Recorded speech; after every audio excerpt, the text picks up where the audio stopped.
Hello everyone, it's Chris Pratt back again with a new topic in West Virginia divorce.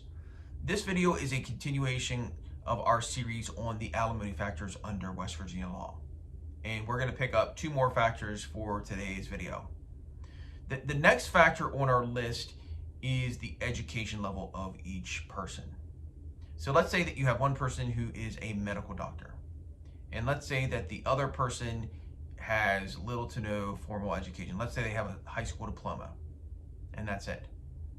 Under those circumstances, the person who is the medical doctor, that person, it's going to be weighed against them in terms of whether they should be required to pay some sort of alimony. That factor would be in favor of the person who has far less education.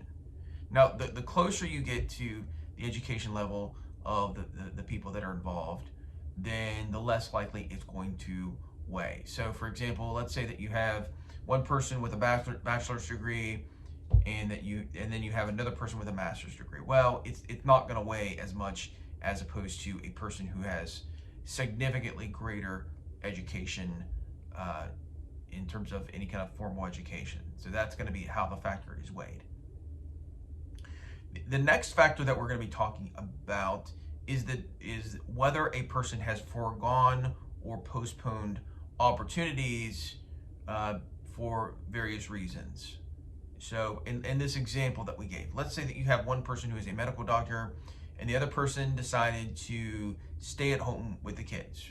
Or let's say that the person decided to work a lot while the other person was going to medical school.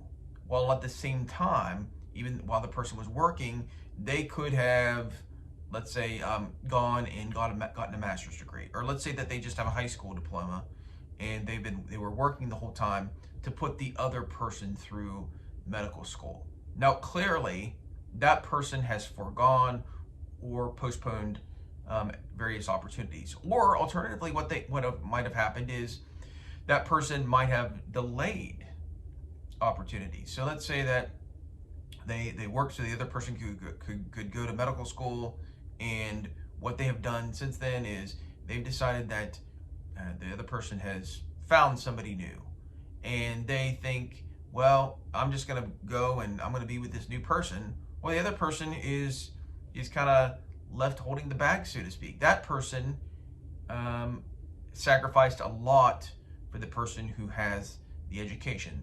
And let's say that they want to go to medical school, or they want to go back and get some sort of advanced degree. That factor would be a major consideration for a court under these circumstances. So that consists of today's video. If you have any questions at all, feel free to give me a call or send me an email. Have a good day.